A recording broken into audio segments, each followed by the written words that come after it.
Hello, PPO family.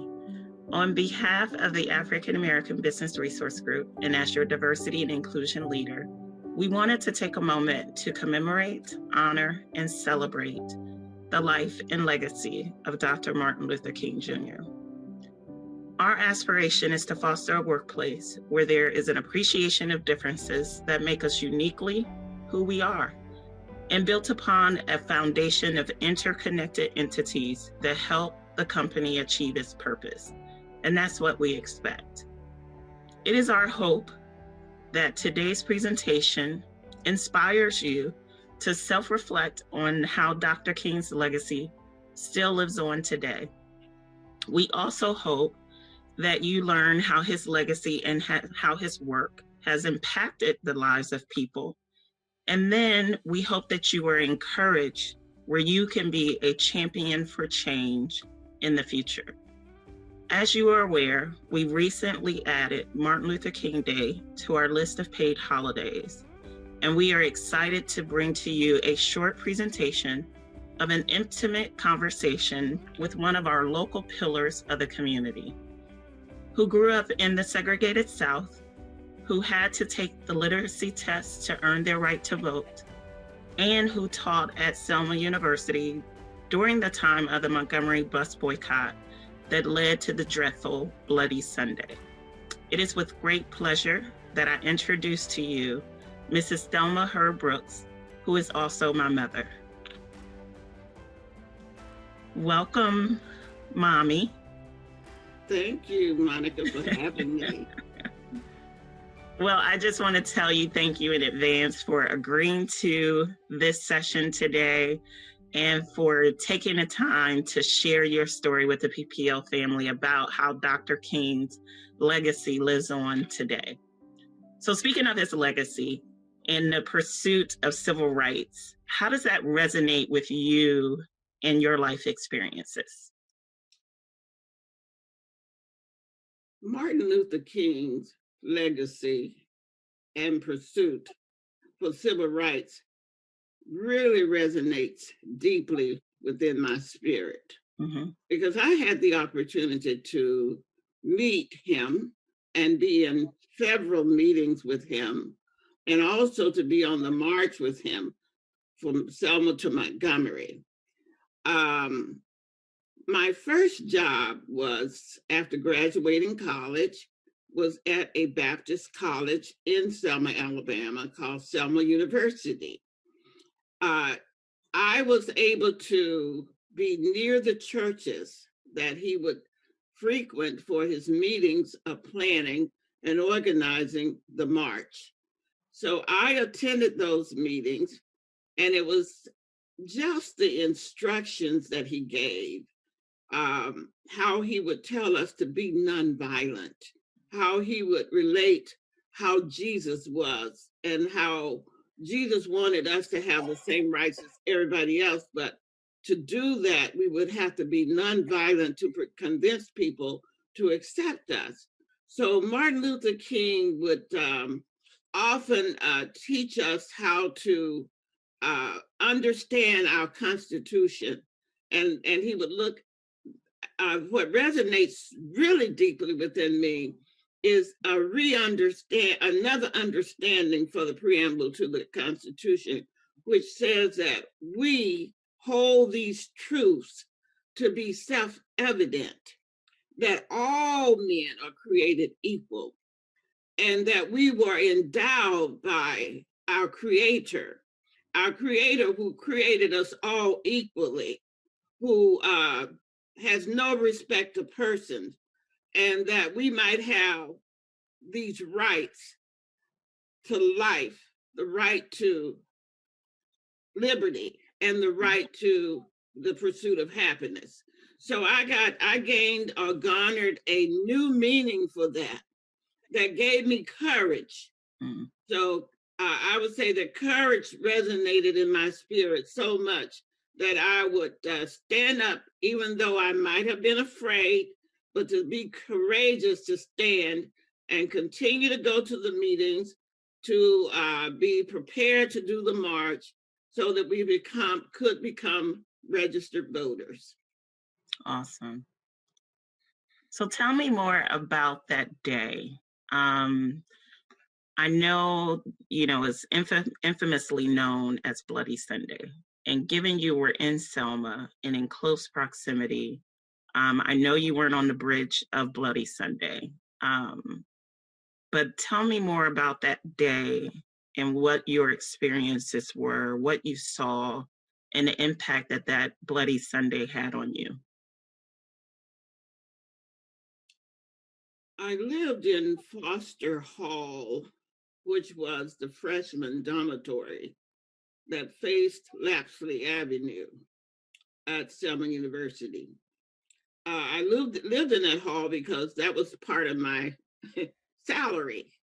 That was they were not able to offer me a full salary, so they gave me partial salary and also room and board. So I was able to stay in the dormitory, in the guest area of the dormitory. And it faced the hospital was across the street. So on Bloody Sunday, I sat in my window after I saw on the news, on the television, what was happening. I sat in my window as ambulances were bringing people in, cars were bringing people in, and you could just see people who blood was running from them and being admitted and taken into the hospital. I sat in my window and I cried. I was petrified. I was afraid. I didn't know what would happen. I didn't know whether things were going to get out of hand and they would come on campus or whatever. But it was really a scary situation. And I sat there in the window, just really having feelings for my brothers and my sisters. But I had no power to go help them or do anything. But I sat there and it was just terrible how things happened. I can only imagine that that was such a traumatic experience, knowing that students that you were teaching and that you had befriended and who were sitting side by side with you in meetings with Dr. King in preparation for the march to Montgomery, to see that happen to them, can only imagine how impactful that was. And I appreciate you taking the time to take us back to that day. And I think one of the things that you talk about in that you were petrified and very scared. How did you have the courage to still march to Montgomery? That was just a resilience that reverberated from the inner me. As I look back over my life and realized that I had lived in a community where was there my high school years, I would have to travel to a high school when there was a high school right on my street within walking distance. And my parents had to pay for me to ride a city bus to go across town to another school instead of allowing me to attend the school right on my school street. So I believe that looking back over that and knowing, remembering other incidences that of things that had happened, there was a spirit that just reverberated in me to make me have an intricate desire to want to be courageous, to be able to stand up. And being courageous, you can still be scared. You can still be afraid and petrified. But it's just something that's within you that you know that you're tired and you're sick and tired of being tired. So that courage just comes. And I think that's what happened. Awesome. I think you're spot on. It is something that's in you. And I think when you're able to see where there is an equity, inequality, and how things are distributed or how people are treated, you become that advocate and champion for change. And that's really what we're trying to motivate people for today. Awesome. So one other question I have, I know I mentioned in your intro that you also had to take a literacy test to vote, because all things weren't equal. Even though you were able to earn your right to vote, there was still voter suppression where you had to take a literacy test. So tell us about that experience and how you overcame that. I had to go to the courthouse twice before I became a registered voter. The first time I went, I took my birth certificate to identify who I was, hoping that that would be all I needed to be able to become a registered voter. But voter suppression was even back then. So I was told that I would have to go back and bring somebody with me who knew me, who could vouch for me and say that I was really Thelma Hurd. So the next day I went back again with my cousin Lamerle, and she had already become a registered voter because she was a year older than me. So she vouched for me and said that, yes, this is my cousin, this is Thelma. She lives at 19 South Layton, and I live at 128 South Layton. We are one block apart from each other. So they allowed me to get the application.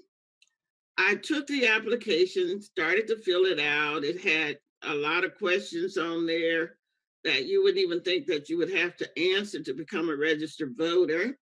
They also had a paragraph from the Constitution on it and asked me to read that paragraph. And then it had lines below for me to write an essay of what I understood from reading the Constitution. But as I took their application, it was riddled with mistakes in subject and verb agreement and some words misspelled. So I took the liberty to correct their application and turned it into them. And when they received it, they kind of frowned at me, but they didn't give me any static. They went ahead and registered me to become a voter. When I returned home that day and I was telling my mom and dad about what happened, they were more petrified than me of what could happen. But that's how I became a registered voter. Oh, what a day. And if, people probably don't know, I think you said at that time you had majored in English. Yes. At undergrad at Alabama A&M University. So that was that good English education coming into effect and courage showing up to have enough courage to even point out, you are making me show my worth and proof in who I am, but there's grammatical errors in what you're asking me to do. So I applaud you for that courage. Thank you. Awesome. So one of the other questions that I have for you is, why do you think observing Dr. King's birthday as a company holiday is important in today's time?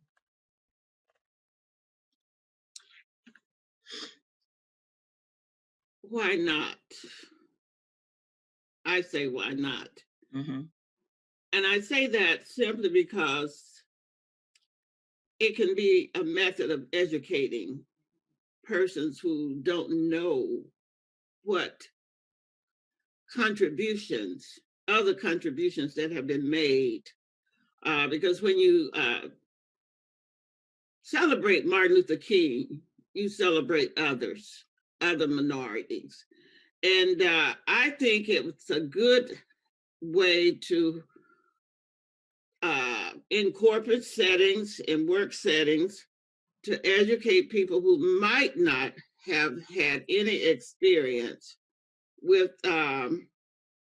intermingling or having working relationships with others different from them. So I would think that Martin Luther King, as a holiday, would put emphasis on that, hey, there are some minorities who have excelled, who have done things well. And I think also it promotes a relationship for minorities to understand that we have a role model, somebody that we can look up to, somebody who was nonviolent, who can be a role model for us in our workplace, who taught us how to not retaliate. And that can be an educational force along in the workforce for people to know and maybe pattern some of the attributes of Martin Luther King with their lives.